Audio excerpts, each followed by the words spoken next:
Një aksion i gjerë antidrogë në fshatin Jablanice e vogël të PJs ka quar në zbulimin e një laboratori për prodhimin e kanabisit. Policia dhe prokuroria themelore në PJ kanë bërë të ditur se gjatë operacionit janë sekuestruar 91 bimë narkotike, pajisje të sofistikuara dhe është arrestuar një person i dyshuar. Gjatë këtij aksioni është zbuluar dhe shkatruar një laborator për prodhimin e narkotikëve të llojit kanabis sativa, janë sekuestruar gjithsej 91 bimë narkotike dhe pajisje të sofistikuara për prodhimin e tyre. I dyshuari është ndaluar për 48 orë me urdhër të prokurorit.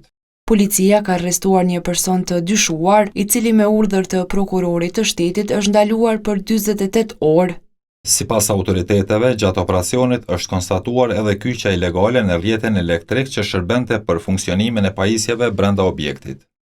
Në kuadër të operacionit antidrogë të planit operativ Stop Drogave, janë sekuestruar gjithsej 91 bimë narkotike të llojit kanabis sativa, pajisje të sofistikuara për prodhimin e narkotikëve, një armë zjarri, si dhe është konstatuar kyçje ilegale në rrjetin elektrik për funksionimin e këtyre pajisjeve, në kuadër të veprimtarisë së kundërligjshme.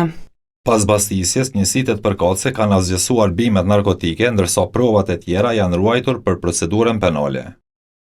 Me autorizim të prokurorit, 91 bimët narkotike janë asgjësuar, ndërsa provat e tjera do të shërbejnë në procedurën penale. Prokurori i shtetit ka njoftuar se brenda afatit ligjor do të kërkohet saktimi i masës së paraburgimit për personin e ndaluar.